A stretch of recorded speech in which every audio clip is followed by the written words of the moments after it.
기독교가 세상 사람들로부터 또는 세상의 다른 종교들로부터 너무 이기적이다라는 소리를 들을 때마다 참으로 굉장히 궁금했습니다. 그렇다면 기독교 신앙인이 된 나는 정말 이기적인 사람인가? 왜 기독교는 다른 종교와는 다르다라고 그렇게 말을 해야만 하는가? 나는 정말 세상 사람들과 다른 길을 가는 사람인가? 불교를 믿어도 되고 기독교를 믿어도 되는 것 아닌가? 그것은 인간 각자에게 주어진 그 자유의지로 선택을 하면 되는 것 아닌가? 어떤 종교를 선택해서 섬기든 그것은 개인의 자유가 아니겠는가? 잭슨빌에 들어와 있는 위치만 리라고 하는 그 기독교는 왜 이단성이 있다라고 사람들은 얘기를 하는가? 왜 동성애자는 회복할 수 없는 그런 아주 심각한 죄라고 이야기를 하는가? 왜 나는 예수를 믿는가? 나는 왜 기독교인이 되었는가라는 것입니다. 사랑하는 여러분, 종교개혁을 주도를 했던 마틴 루터가 마지막 숨을 거둘 때 그의 책상 앞에 한 장의 쪽지를 남겨놓고 적어놓은 말이 있는데, 죽고 나서 보니까 거기에는 우리는 영적으로 거지입니다 라고 썼더라는 것입니다. 저와 여러분은 영적으로 우리가 믿는 예수에 대해서 무엇을 알고 그의 무엇을 믿고 있느냐라는 거죠. 우리는 정말 기독교인으로서 우리가 믿는 예수가 왜 유일 신앙의 중심에 서 계셔야 되는가를 설명을 할 수 있을까라는 것입니다. 왜 우리가 믿는 이 기독교는 다른 종교와 다른 것입니까? 왜 오로지 영원한 천국으로 가는 그 영원한 생명의 길은 오직 예수를 통해서만 가능한가라는 것이죠.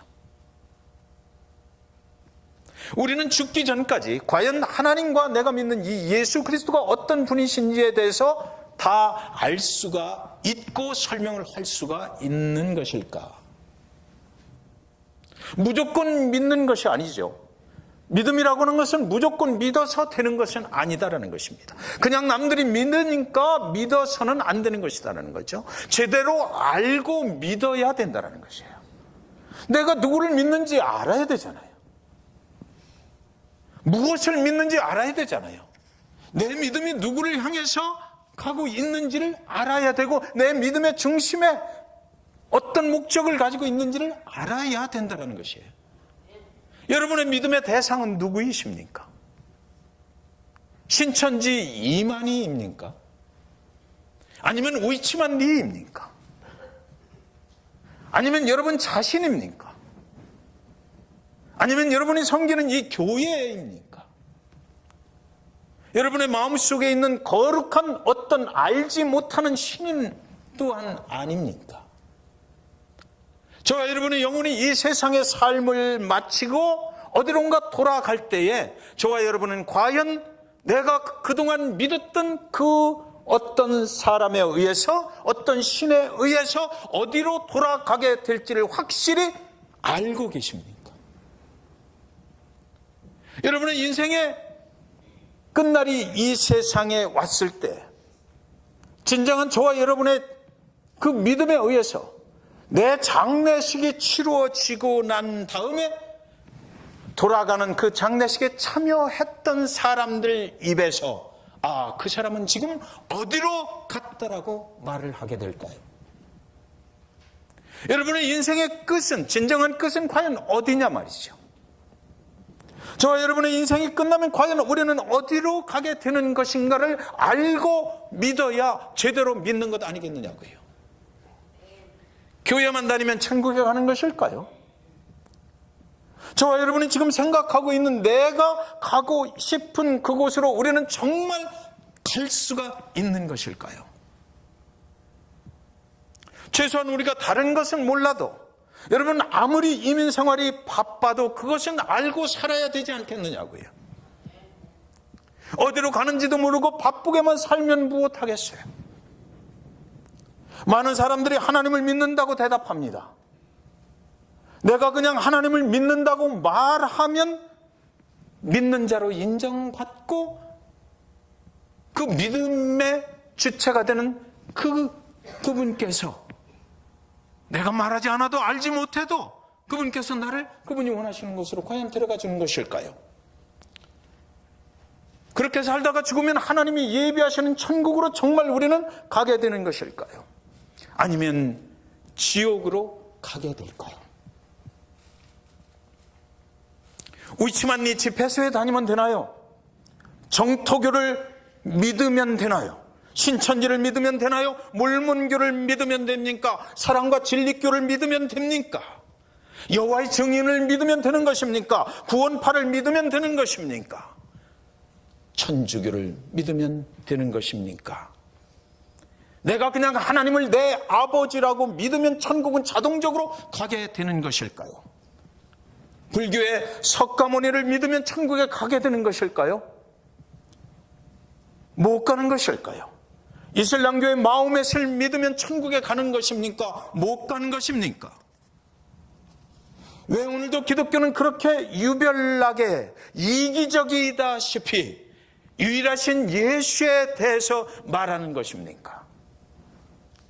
왜 그 예수가 하나님과 무슨 관계가 있길래 그 예수가 우리를 어떻게 어떤 방법으로 우리가 원하는 곳으로 인도해 줄 수 있는 그런 사람이길래 우리는 그 예수가 아니면 안 된다라고 그렇게 고집스럽게 말을 해야만 되는 것입니까?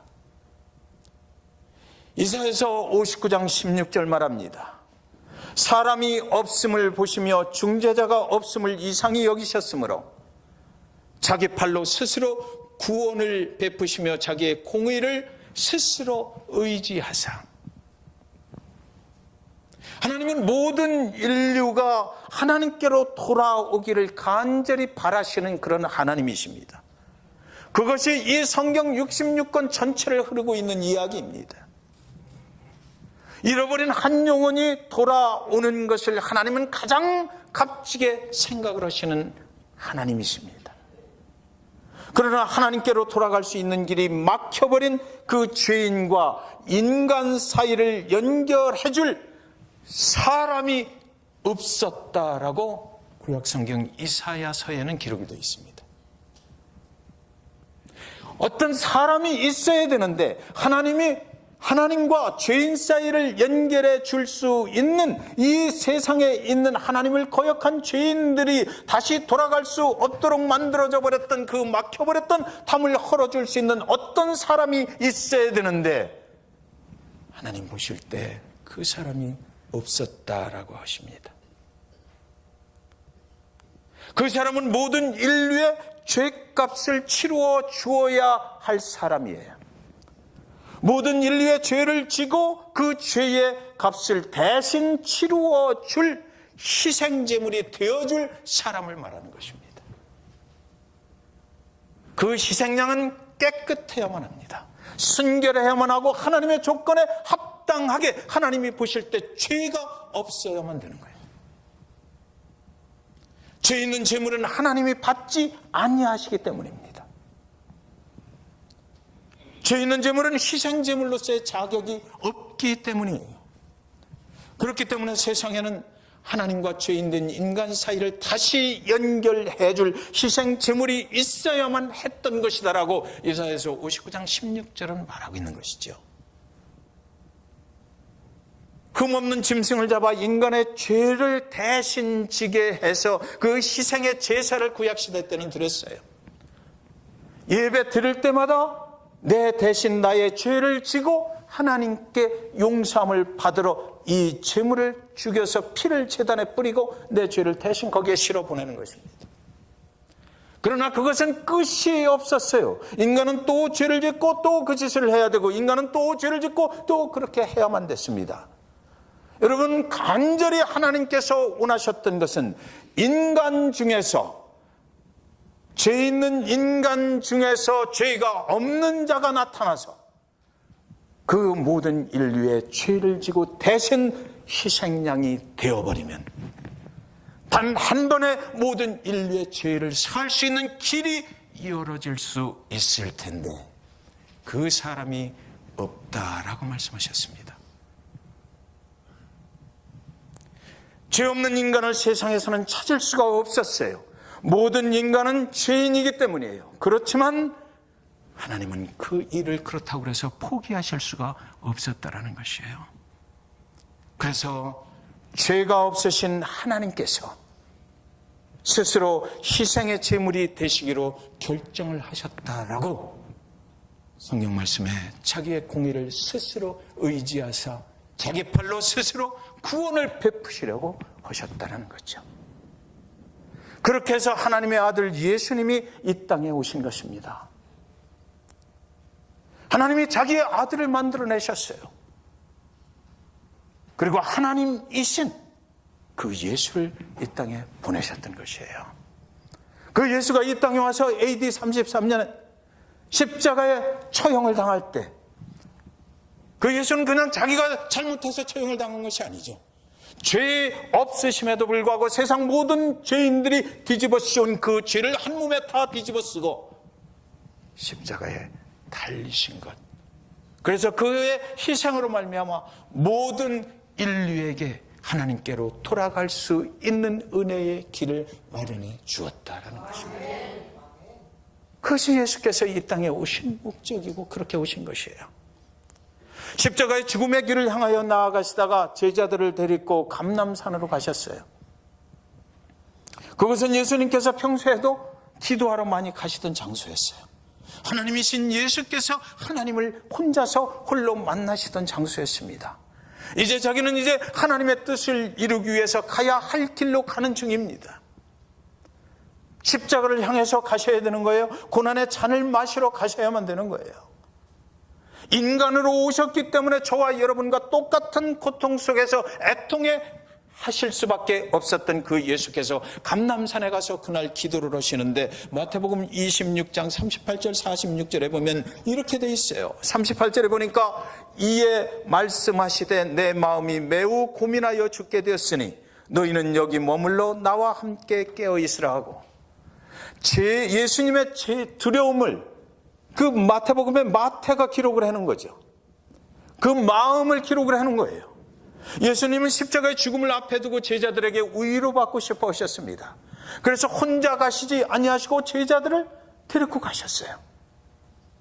인간 예수가 인간들에게 사람들에게 위로받고 싶어서 이제 그 고난의 십자가를 지시기 전에 자기가 가야 할 길을 함께 느껴주길 원해서 그 제자들을 데리고 가셨어요. 나를 위해 너희들도 깨어서 기도해 달라고 요청하셨습니다.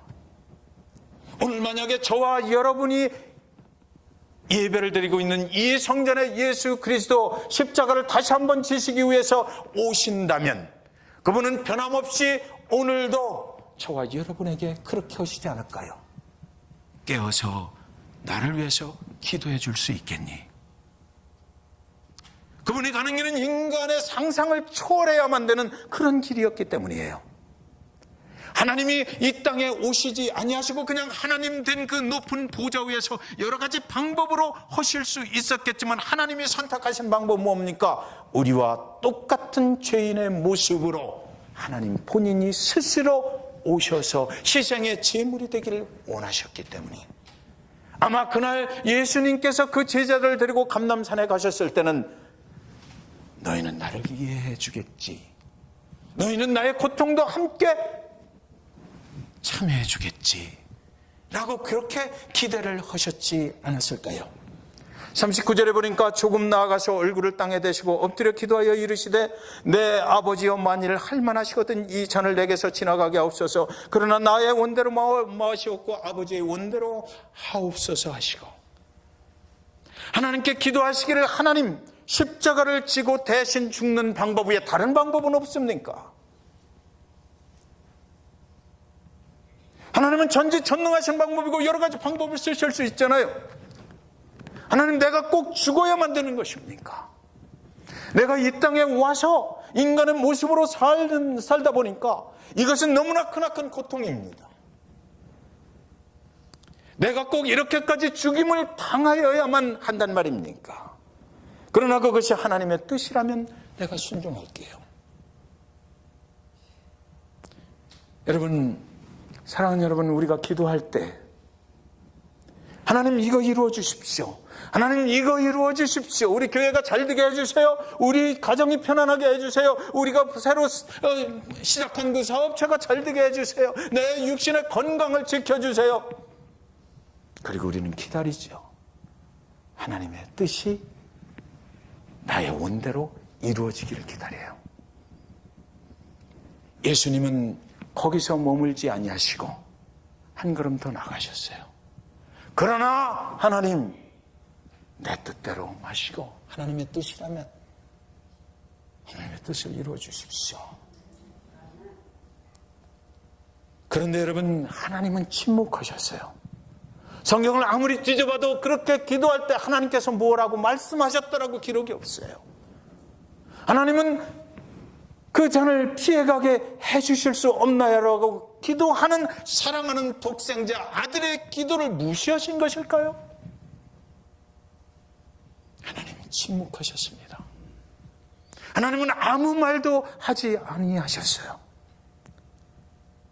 그래도 뭐라고 좀 해야 되는 거 아니에요? 사랑하는 당신의 아들이 그러는데, 사랑하는 당신의 아들이 생명을 이제 십자가에 내어놓기 위해서 부르짖는 그 간절한 기도 소리를 하나님이 안 들으실 리가 없는데 왜 그분은 침묵하셨을까요? 미안하다 아들아, 한 번 결정된 건 바꿀 수가 없어. 뭐 이렇게라도 해야 되는 거 아니에요? 하나님은 한마디도 말씀하시지 아니하셨습니다. 40절에 제자들에게 오사 그 자는 것을 보시고 베드로에게 말씀하시되 너희가 나와 함께 한 시간도 이렇게 깨어 있을 수 없더냐. 하나님이 침묵하시니까 예수님이 제자들을 바라보는 거예요. 하나님이 침묵하실 때 사람의 위로라도 좀 받고 싶으셨을 거예요.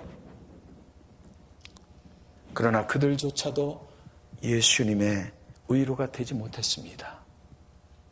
이 순간 예수님께서 느끼시는 인간적인 감정은 무엇이었을까? 하나님, 당신의 아들을 외면하십니까? 세상 모든 사람들도 나를 외면하는 겁니까? 누구도 나와 함께 할 사람이 없고 하나님조차도 침묵하시는 이때에 나 홀로 그 길을 가야만 되는 것이구나.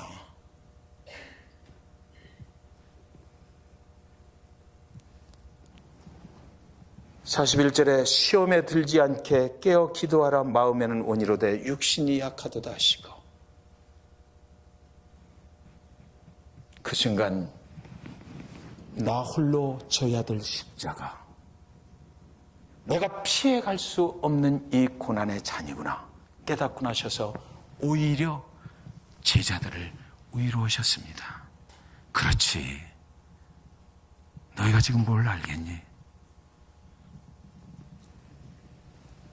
42절에 다시 두 번째 나아가 기도하여 이르되 내 아버지여, 만일 내가 마시지 않고는 이 잔이 내게서 지나갈 수 없거든 아버지의 원대로 되기를 원하나이다 하시고, 두 번째 다시 또 기도하셔요. 그 길이 얼마나 험악한 고통의 길인 것을 알고 계시기 때문에 또 나가서 다시 또 기도하시는 거예요. 어떻게 하면 이것을 피해갈 수가 있느냐라고 묻는 거죠. 그러나 역시 이전에도 이번에도 하나님은 대답하시지 아니하십니다. 43절에 다시 오사 보신즉 그들이 자니 이는 그들의 눈이 피곤함이라. 하나님의 세계와 하나님의 나라와 세상을 오고 가면서 이 모든 우주 만물 가운데 내가 피해갈 수 있는 길이 있는가, 아니면 이 모든 우주 만물 가운데 나를 도와주고 나와 함께 참여해주고 나를 위로해 줄 사람이 있는가를 찾고 또 찾으셨는데 아무도 없었다라는 거죠.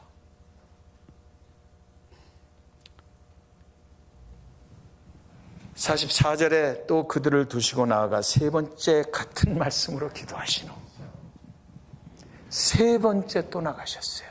성경에서 나오는 3이라는 숫자 3번을 했다는 것은 사도 바울도 3번을 기도했는데 하나님이 안 들어주셨다라고 그러잖아요.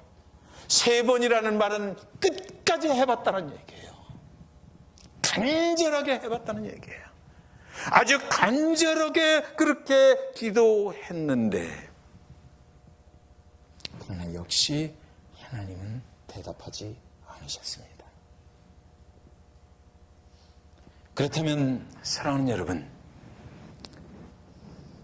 하나님이 대답치 않으실 때 응답치 않으시는 것일까요? 하나님이 침묵하실 때 하나님은 I have no idea 그러시는 것일까요? 하나님은 예수님이 기도하실 때마다 응답을 하셨어요. 하나님은 응답을 하셨어요. 예수님이 기도하실 때마다 성경에는 그런 기록이 되어 있지 않지만 그 잔을 마시는 것이 내가 할 일이야. 그것이 하나님이 내가 원하는 일이었잖아. 하나님은 그렇게 응답하셨어요. 그것을 위해서 내가 세상에 나간 것 아니야. 하나님은 간절히 3번까지 기도하는 그 예수님의 기도에 그렇게 응답을 하셨던 것이에요. 그 길이 너의 갈 길이야. 그 길만이, 오직 그 길만이 모든 인류에게 구원의 길을 열어줄 수 있는 길이야.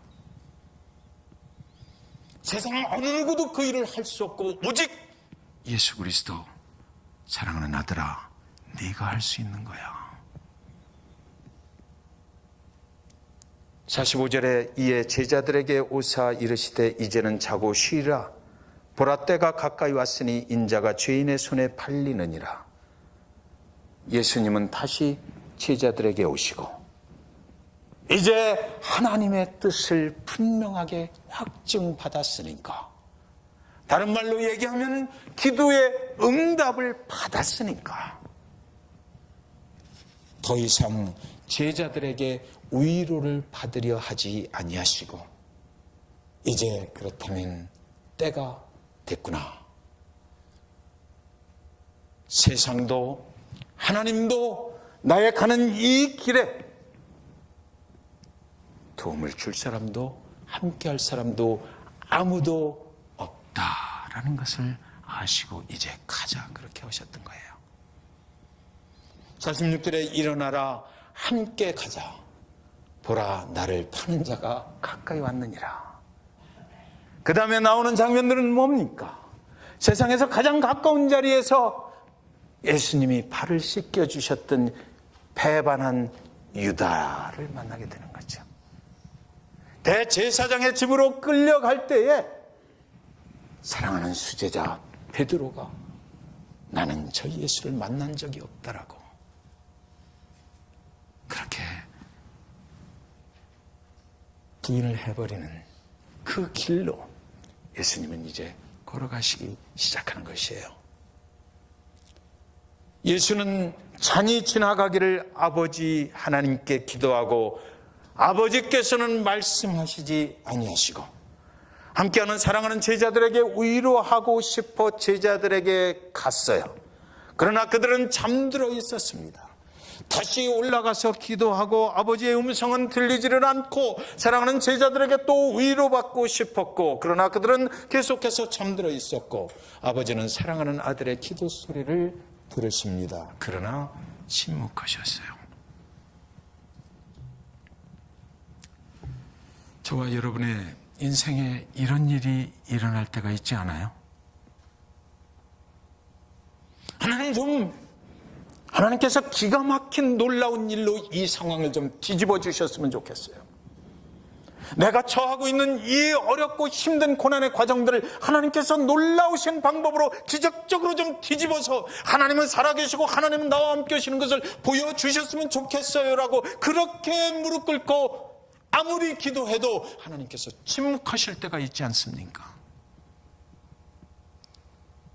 그 상황 자체를 내가 너에게 준 상황이야. 받아들이고 견디고 인내하고 오래 참고 용서하고 그대로 인정했으면 좋겠어 라는 침묵의 응답을 주실 때가 있지 않느냐고요.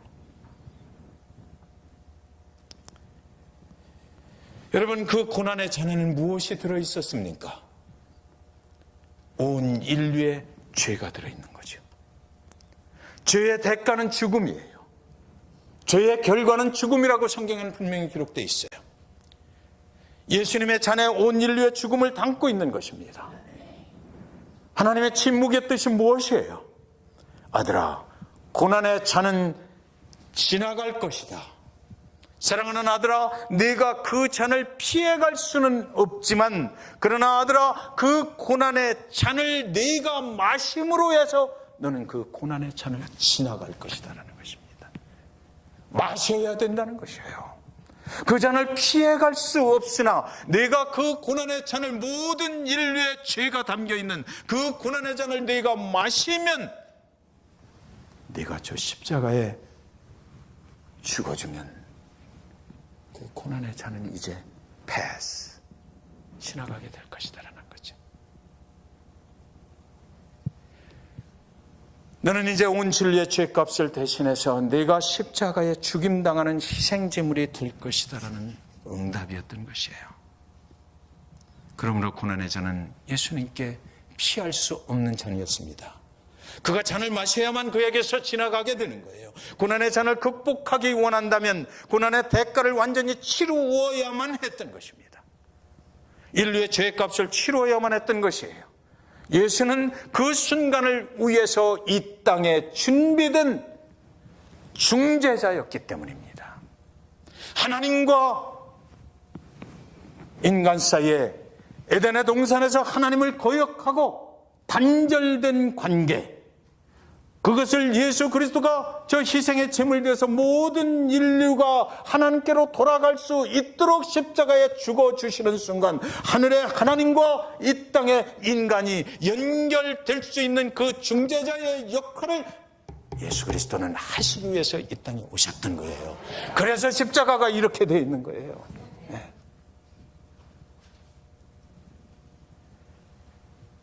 그것 말고 다른 길이 있었으면 왜 하나님이 그 다른 길을 택하시지 않았겠습니까?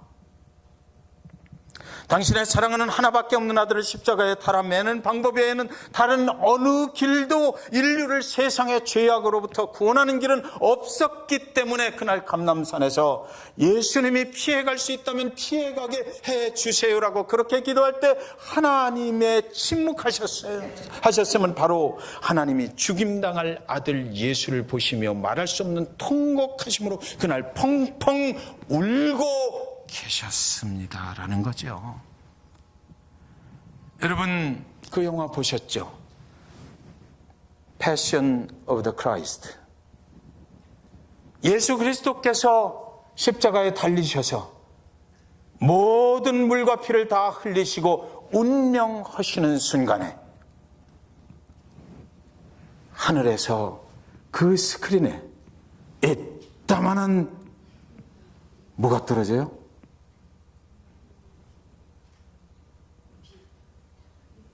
물덩이가 콱 하고 예수님의 십자가 옆으로 떨어져요. 지축이 흔들립니다. 하나님께서 그 상황 속에 함께 계셨고 하나님께서 그 굵은 눈물을 팍 하고 떨어뜨려 버리신 거예요. 당신의 사랑하는 아들 예수를 이 땅에 보내셔서 모든 인류를 구원하시기 위해서 십자가에 죽임당하게 하셔야만 했던 그 애통한 눈물을 하나님께서는 그 순간 흘리고 계셨던 것이죠. 예수, 오직 예수라고 우리가 말하잖아요. 그 예수는 그렇게 저와 여러분을 하나님과 연결해 주는 중재자가 되어주셨던 것입니다. 모든 인류의 죄값은 그날 십자가에서 그렇게 치루어졌어요. 저의 죄값도 거기서 치루어졌어요. 여러분의 죄값도 한 분 한 분의 죄값도 거기서 다 치루어졌어요. 그 고난의 잔에 여러분의 모든 죄가, 하나님을 거역하고 떠났던 그 모든 죄가 거기에 다 실려 있었고, 그 예수 그리스도가 희생의 제물로 돌아가실 때 저와 여러분의 죄값을 거기서 치러주셨어요. 그래서 저와 여러분은 지금도 죽으면 멸망의 지옥으로 안 가고 영원한 천국으로 갈 수 있게 된 것입니다. 그것이 예수님이에요. 그래서 요한은 선포를 하는 거죠. 요한복음 3장 16절. 하나님이 세상을 이처럼 사랑하사 독생자를 주셨으니 이는 그를 믿는 자마다 멸망하지 않고 영원한 생명을 얻게 하려 하심이라. 그것이 이루어진 것입니다. 예수의 다리를 건너서 우리는 하나님께로 돌아갈 수가 있어요. 오직 예수 그리스도 그분만을 통해서 우리는 하나님께로 돌아갈 수가 있는 것입니다. 사람은 사는 길을 얻었잖아요. 이제는 우리는 영원히 살게 되는 것입니다. 죽어도 지옥으로 안 가고 영원한 생명의 길로 갈 수 있게 됐어요. 사람은 그것이 우리의 영원한 기쁨이 되고 소망이 된다라고 말해요. 그 고통은 온전히 하나님이 지고 가셨기 때문이에요. 고난의 잔을 주님께서 마셨고 예수님이 저와 여러분을 위해서 그렇게 희생해 주셨기 때문에 오늘 우리는 예수를 믿음으로 영원한 천국으로 간다라는 확증을 받은 사람들이라는 거죠. 그러니까 우리가 예수 그리스도 오직 예수가 아니면 안 된다라고 왜 말할 수가 없느냐고요. 이 세상에 어떤 종교도, 이 세상에 어떤 사람도 우리를 영원한 천국으로 인도해 줄 사람이 없어요. 다른 종교는 다 죽는 것입니다.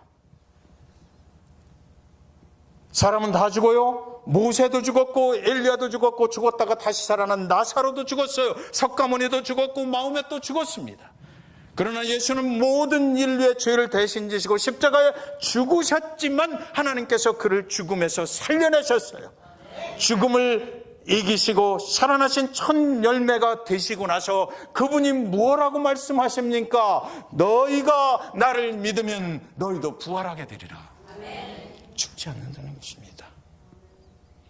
그를 믿는 자마다 그를 따라 영원한 천국으로 가서 영원한 생명을 하나님 나라에서 보내게 된다는 것이죠. 여러분을 죽음에서 살리기 위하여 생명을 주시기까지 희생하신 분은 모든 우주 만물과 모든 인간의 삶을 창조하시고 운행하시는 하나님 예수 그리스도, 그분 한 분뿐이시다라는 것입니다. 그분이 우리를 만드신 창조주이시기 때문에 그분만이 우리의 갈 길을 하나님 앞으로 인도하실 수 있는 능력, 그것을 가지고 계셨기 때문에 그 일이 된 거예요. 요한복음 3장 17절은 계속해서 이렇게 말하죠.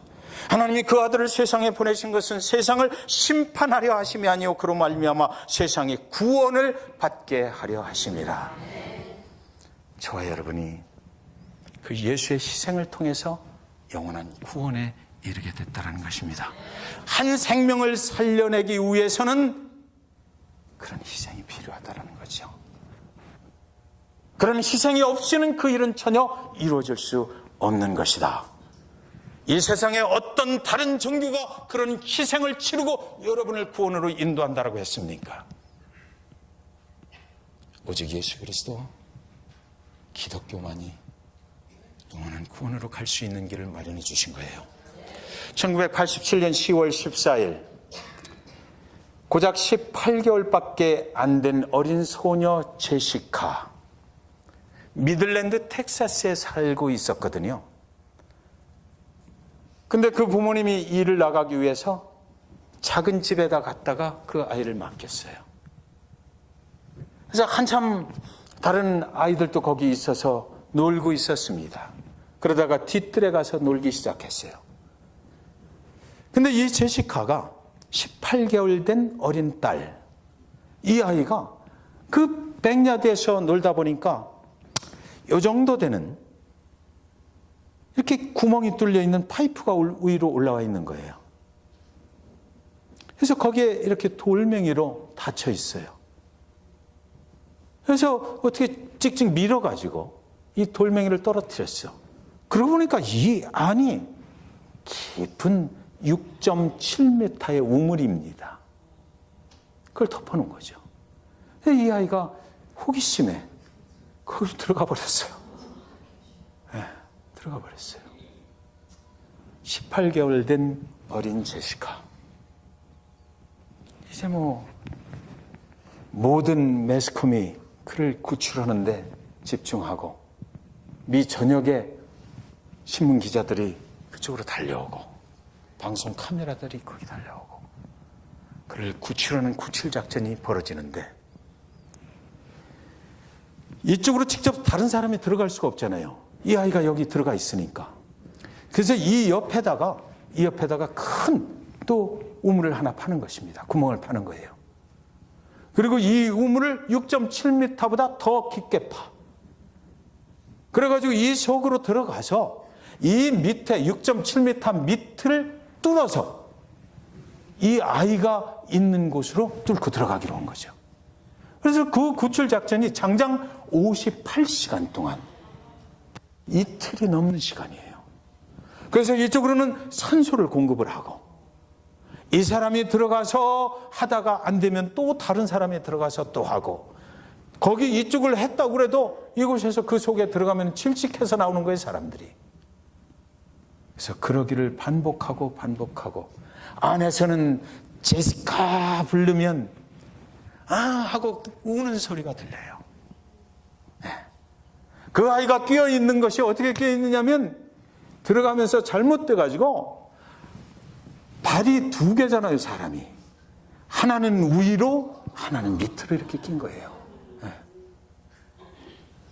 그래서 결국에는 이쪽을 통해서 들어간 그 구출 요원의 이름이 로버트. 그 사람이 텍사스의 그 밑에 있는 암반이 굉장히 강하답니다. 뚫고 또 뚫어가지고 드디어 그 제시카가 있는 그 우물 밑과 연결을 시켰어요. 그래가지고 보니까 그 제시카의 발이 보이는 거야.